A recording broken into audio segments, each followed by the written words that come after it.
my encouragement would be to rip the Bandaid off. Like be not afraid, right? And you may have initial pushback from even some parents. I mean, we had pushback from parents about, well, how am I going to get in touch with my son or daughter if there's an emergency? This is Virtuous Leaders, the podcast for based Catholic schools. Speak truth, do good, or die trying. Here's the show.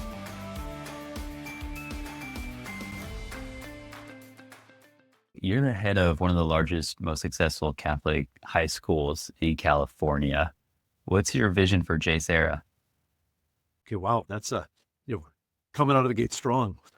We've got we've got such an opportunity here, Johan, at JSerra, because of where we find ourselves. I think in our country, here we're in a really influential place for culture here in Southern California, which is beautiful in one regard, but also challenging in another.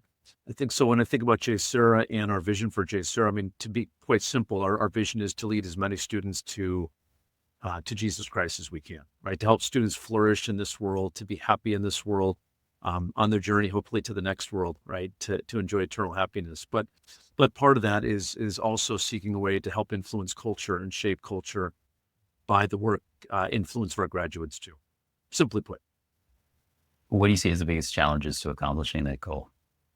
Yeah, there are a lot of unique cultural forces, right, at play. From a culture that emphasizes maybe achievement over, maybe even over character growth in some ways, shape or form. Like we're very metrics, or at least maybe I could even speak for just Southern California or even sort of the Orange County milieu that we find ourselves in. We have a lot of success. We're amidst a lot of affluence and a lot of blessings. And amongst those blessings allows JSerra to do a lot of great things. But we're constantly sort of coming up against helping students to see that who they are as a young man or young woman isn't necessarily defined by test scores, isn't defined by grades in class, isn't defined by the college that they've been accepted to or haven't been accepted to. That they have personal worth and personal dignity outside of their accomplishments. And that's hard, right? Because parents want their kids to be successful and want to see them thrive. And I think a lot of this is all well-intentioned and well-meaning. At the same time, we're also trying to help educate our students and our families and their dignity is their dignity, and their worth is infinite, regardless, independent of their success, if you will, in athletics, academics, the arts, whatever. How do you save your students from digital destruction? I'll tell you what, we've been on a bit of a journey the last few years. We've been very, very mindful of how we create culture here at the school around devices, around technology. I won't say that we've unlocked the magic, I would say the magic formula per se for high schools, and we have about 1,200 students on our campus. But if I could maybe offer a little bit of a longer answer I've been at the school for 13 years, and I want to say it was about year 3 that and again, this would have been 2015 or so. And cell phones and smartphones were certainly by then ubiquitous enough where, we saw their presence on our campus significantly. And so at that time, we only allowed cell phones before the first bell of the school day and then after the last bell of the school day. So they weren't allowed to be used on campus. And for the most part, over a period of time, we held pretty strong and had a pretty good culture surrounding that sort of framework of cell phones on campus. But especially post-COVID, there was a bit of an erosion around the edges of that. And so last school year, we shifted our approach to cell phones was not just, well, they can't be seen, but actually they're not even to be on your person. Mm-hmm. Your locker, they're in your car. Maybe, Johan, you've seen some of these same studies where even proximity to a cell phone can be a distraction. So even if it's often in your pocket or if it's often in your backpack, just the fact that it's there close by is sort of sucking away at mental energy. So we shifted that last year and had a really profound impact on our culture and enthusiastic response from our parents too. And a lot of it was influenced, or maybe you've heard of this book called The Shallows by Nicholas Carr, that the first edition he wrote came out either 2011 or 12, but just spoke a lot about, the fact that there are a lot of good uses of technology, but I think the subtitle of his book, The Shallows, is how the internet is rewiring our brains, and right, and helping students to recognize that you can really flourish and have so much more freedom to think and to dream and to explore ideas without having that connectivity, right? Even the temptation of connectivity, even if it's off. Well done. I'm very Yes. happy to hear that. Yeah. So it's not, I mean, it's not a one and done. I mean, it's a constant effort, right?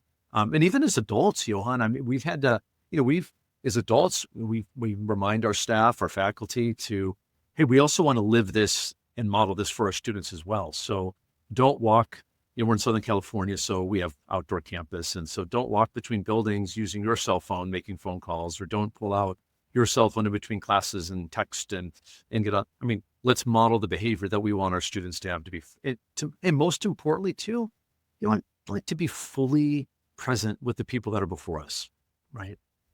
To be fully present. So what would you say to a head of school who's hasn't taken the, I'd say, correct decision that you've made? They're still struggling with this. How would you encourage them? Oh, I mean, I suppose my encouragement would be to rip the Bandaid off. Like, be not afraid, right? And you may have initial pushback from even some parents. I mean, we had pushback from parents about, well, how am I going to get in touch with my son or daughter if there's an emergency? And we had answers to that. There used to be a day and age when you could call the school and you could get a message to your son or daughter, right? So there are things that we can do, and kids can communicate with their parents after school. We're not saying that they can't bring a cell phone to the school. We just want it kept in their locker, or if they're old enough to drive in their car. Um, my advice would just be not afraid, right? This is a winning issue. And I think the tides have turned on this front where more and more parents, if not the majority of parents or adults, recognize, maybe because of their own, their own proclivity toward rampant technology use, that this isn't ideal for their sons and their daughters. So I think people are going to start to be behind the curve if they're not taking steps like these. I hope so. It isn't part of being a true leader to do what's right, even if it's uncomfortable.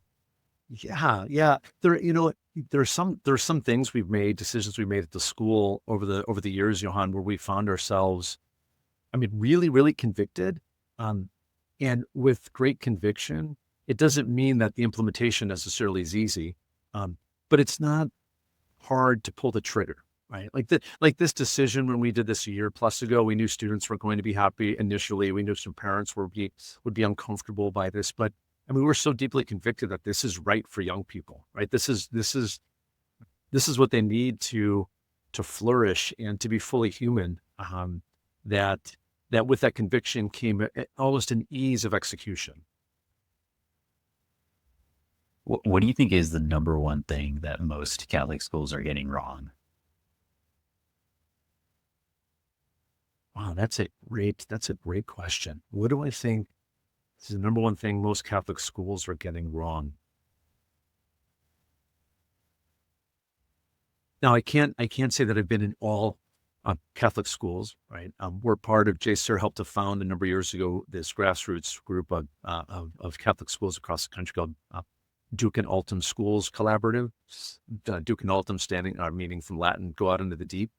And in our conversations with a lot of these schools at this annual conference that we hold in October, I think what we see is, if you're a Catholic school that doesn't fully embrace the full richness and beauty and truth of our Catholic faith and lean into that, and not try to soften it around the edges to help people who may not fully embrace this Catholic worldview comfortable in your environment.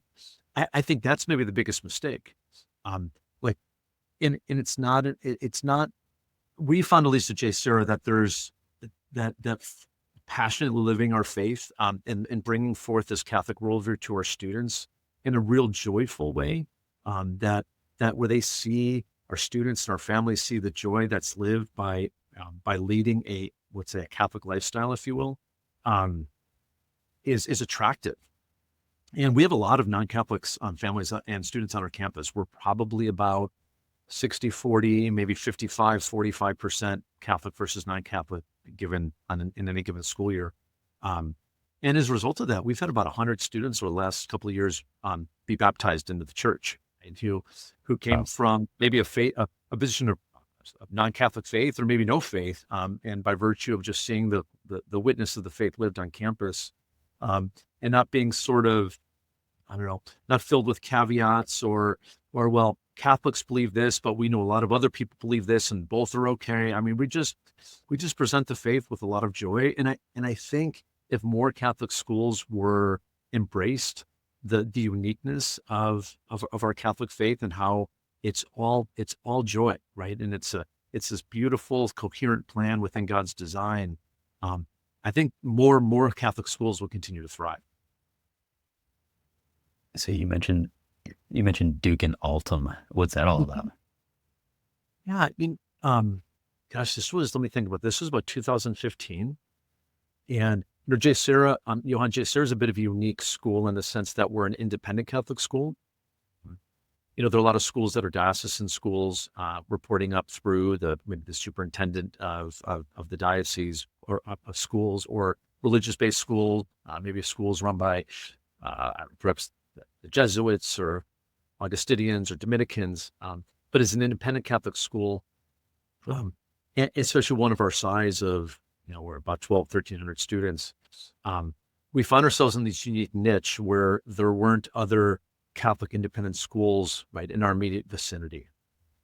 And so we wound up I wound up getting to know a few other school leaders like myself, a gentleman by the name of Todd Flanders in Minnesota who runs Providence Academy, Andy Talicki who runs St. James just outside of Kansas City, Kansas, and then Kyle Pietrantonio who ran Holy Spirit Prep in Atlanta. And we wound up getting together in Denver for a couple of days on a weekend. I guess, yeah, this would have been 10, 11 years ago, talking about, hey, how do we collaborate? And out of that 3 or 4 day conversation was born this idea of DIA or the Duke and Alton Schools Collaborative. We wound up hosting, and we still, to this day, we continue to host a fall conference. With the last couple of years, we've had 250 or 300 Catholic school leaders, teachers, campus ministers, athletic directors sort of attend to kind of fill the fuel tank, if you will. So we do a 3-day conference, and this year will be in Kansas City in mid-October for that. But it's been a great support system. And so what started as a conversation amongst 4 colleagues in 4 different parts of the country, sort of quickly melded into a bit of a grassroots informal organization that now puts on this annual conference and provides support for schools that really want to thrive in their Catholic heritage. Great. Any last things you want to share about your school or vision? Oh boy. Well, I feel that we are really terrifically blessed here at JSerra to have this vision of our founders to be a force for good in society, to be relevant. If you came on our campus, Johan, you would see a school that would look like a contemporary American high school. We got football games, and we have cheerleaders, and we have, young men and young women, and we do sports and arts and athletics. So we have unique academic programs. I think, but at the heart of what we're striving to do is to bring our students to Jesus Christ, and we feel that this beautiful Catholic worldview that is part and parcel to our mission is the right formula for doing so. Keep up the great work. All right. Thanks, Johan. Thanks for listening. Please like, subscribe, and share with your friends. See you next time.